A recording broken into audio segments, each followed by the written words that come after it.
Assalamualaikum warahmatullahi wabarakatuh. Waalaikumsalam warahmatullahi wabarakatuh.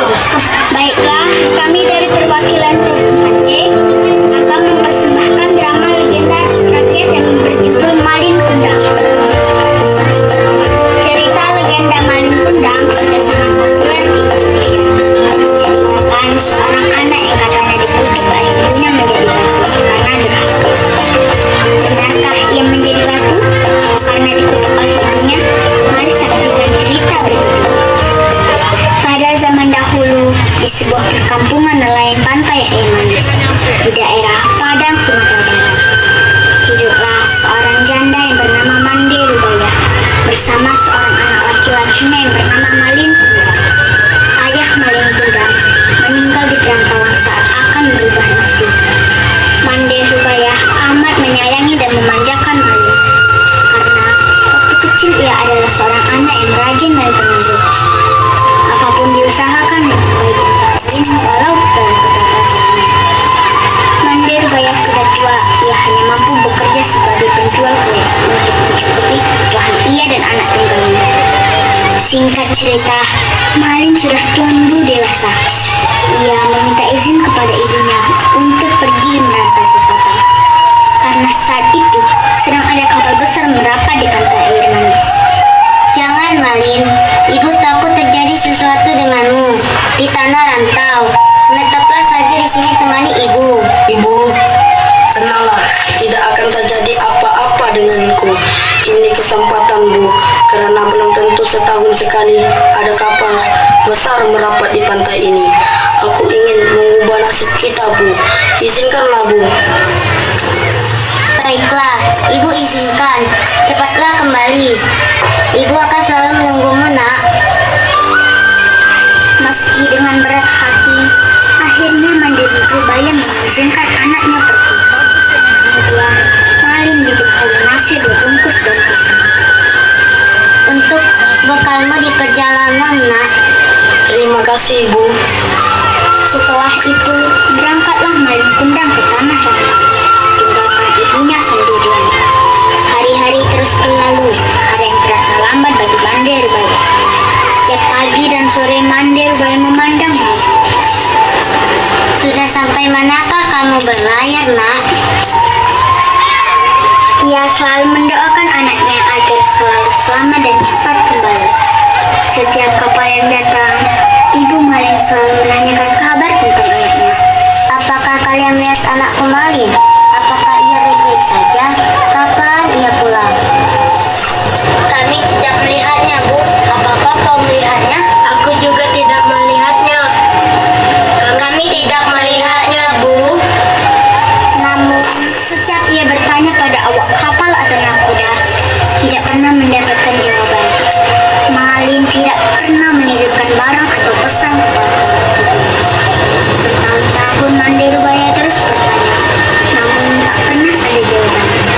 Hingga ibunya semakin tua, kini ia jalannya terputus. Pada suatu hari, Mande Rubaya mendapatkan kabar dari nakoda yang juga membawa Malin. Nakoda itu memberi kabar perhatian. Mande, tahukah kau, anakmu kini telah menikah dengan gadis cantik, putri seorang bangsawan yang sangat kaya raya. Mande Rubaya amat gembira mendengar hal itu, karena ia selalu berdoa agar anaknya selamat dan cepat kembali menjenguknya. Sinar keceriaan mulai menghampirinya kembali. Namun hingga berbulan-bulan semenjak ia menerima kabar dari nakoda itu, Malin tak kunjung kembali untuk menjenguknya. Malin, cepatlah pulang kembali, nak. Ibu sudah tua. Kapan kau pulang? Tetapi ibu tetap yakin suatu saat anaknya akan datang. Benar saja, tak berapa lama kemudian, di suatu hari yang cerah, tampak dari kejauhan sebuah kapal yang indah dan megah berlayar menuju pantai. Orang kampung berkumpul mengira kapal itu milik seorang sultan atau seorang pangeran. Karena besar dan megahnya kapal tersebut, mereka menyambut dengan gembira. Ketika kapal itu mulai merapat, terlihatlah sepasang anak muda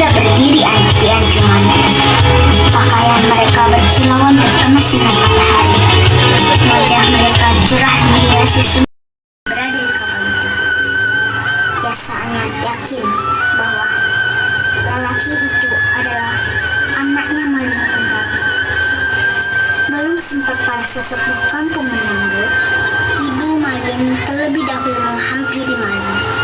Ia langsung memeluk erat. Ia takut kehilangan anaknya lagi. Hei, Malin datang, Malin datang. Hei, lihat, ada kapal besar. Siapakah itu? Hei, lihat kapal besar. Siapakah itu? Malin, anakku. Kau benar anakku kan? Mengapa begitu lama kau tidak memberi kabar, Malin? Malin terkejut karena dipeluk wanita tua renta yang berpakaian camping itu. Sebelum ia sempat berpikir dan berbicara, istrinya yang cantik itu memuja dan sambil berkata, Wanita jelek inikah ibumu? Mengapa kau berbohongi padaku? Bukankah dulu kau katakan bahwa ibumu ini adalah seorang bangsawan yang sederajat denganku?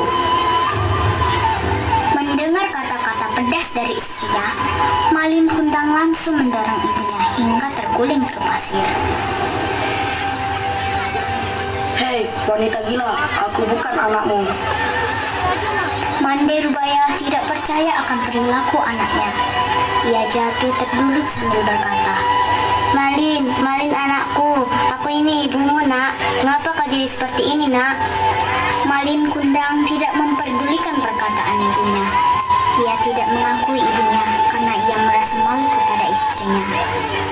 Melihat wanita tua itu memeluk kakinya, Malin menendang sambil berkata, Hei, wanita gila, ibuku tidak seperti engkau, melarat dan kotor. Wanita tua itu terlempar di pasir, menangis dan sakit hati. Mande Rubaya pingsan dan berbaring sendiri. Ketika ia sadar, pantai air manis sudah sepi. Dilihatnya kapal Malin semakin menjauh. Ia tak menyangka Malin yang dulu disayangi tega berbuat demikian. Hati perih dan sakit, lalu tangannya ditengadahkannya ke langit. Kemudian berdoa dengan hati yang pilu dan rasa sakit yang besar. Namun, biar bagaimanapun sakitnya hati seorang ibu, ia tetap mendoakan anaknya segera sadar dari kesalahannya. Ia pun berdoa memohon kepada Tuhan. Mohon padamu, sadarkanlah dia agar tidak semakin banyak dosa yang ia perbuat. Ya Tuhan, tunjukkan kepadanya bagaimana tulusnya aku mengasihi dan menyayanginya di masa kecil. Tuhan seperti mengabulkan doa sang ibu. Tak lama kemudian, tadinya cuaca laut yang tadinya cerah mendadak berubah menjadi gelap. Hujan tiba-tiba turun dengan teramat lebat. Tiba-tiba terbangun badai besar menghantam kapal Malin Kundang. Malin yang seperti tersadar atas kesalahannya berteriak minta ampun kepada ibunya. Ampun ibu, maafkan anakmu. Sekilas ia mengingat bayangan masa kecilnya, di mana ibunya begitu menyayanginya dan selalu berusaha yang baik. Namun penyesalan sudah tiada guna.